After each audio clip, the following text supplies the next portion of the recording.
Selamat pagi Bapak dan Saudara yang dikasihi Tuhan Yesus Kristus. Kita bertemu kembali dalam renungan harian HKBP Resort Sutoyo, Jumat 22 April 2022.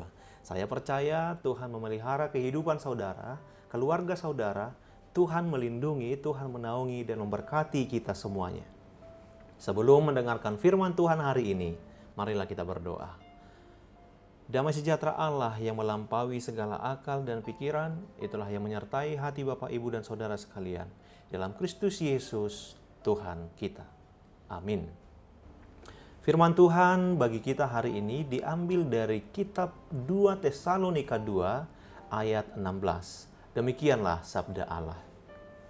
Dan Ia, Tuhan kita Yesus Kristus, dan Allah Bapa kita yang dalam kasih karunia-Nya telah mengasihi kita dan yang telah menganugerahkan penghiburan abadi dan pengharapan baik kepada kita. Demikian firman Tuhan. Allah sumber pengharapan dan penghiburan. Ibu bapak dan saudara yang dikasihi Tuhan Yesus Kristus, dalam suratnya yang kedua kepada jemaat di Tesalonika, Paulus menghibur dan menguatkan jemaat. Jemaat sedang dalam ketidakpastian. Benarkah Yesus akan datang kembali seperti yang dijanjikannya? Jemaat telah lama menanti, bahkan telah banyak saudara seiman yang meninggal dunia. Mereka juga mengalami penindasan dan penganiayaan yang berat dari orang-orang yang tidak menyukai kekristenan, dan bahkan penyesatan-penyesatan yang menggoda mereka untuk menyangkal Kristus.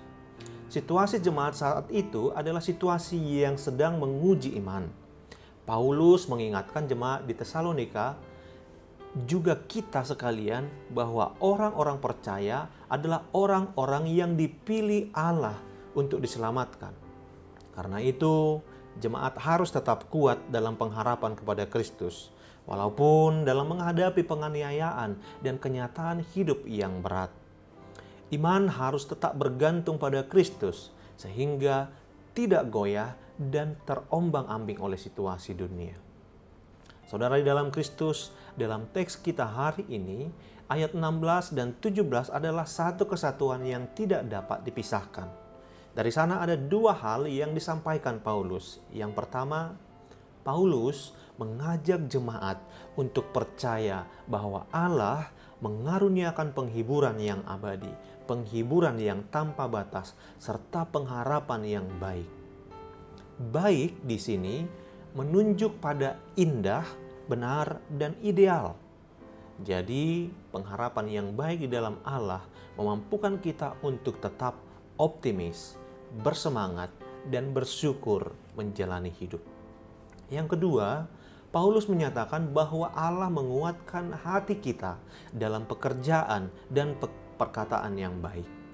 Disebutkan di sini bahwa Allah menguatkan hati, bukan pikiran, bukan salah satu anggota tubuh. Hati yang merupakan pusat kehidupan manusia, pusat perasaan, pusat pengambilan keputusan dan tindakan. Allah menguatkan hati kita semua yang rapuh dan pedih karena duka cita. Allah mengerti dan peduli segala persoalan, kesedihan, kecemasan yang kita alami. Allah menguatkan hati. Selanjutnya, Allah menguatkan hati dalam hal pekerjaan dan perkataan yang baik. Kata pekerjaan dalam teks ini tidak hanya menunjuk pada profesi pekerjaan yang mendatangkan upah, tapi juga aktivitas dan rutinitas hidup sehari-hari. Jadi Allah menguatkan hati kita dalam seluruh totalitas kehidupan kita. Allah juga menguatkan hati kita dalam perbuatan baik, perkataan baik, agar dalam setiap duka cita dan penderitaan kita mampu menyampaikan perkataan-perkataan yang menghibur dan yang membangun, meneguhkan iman, bukan perkataan yang menyesatkan atau mengendorkan iman.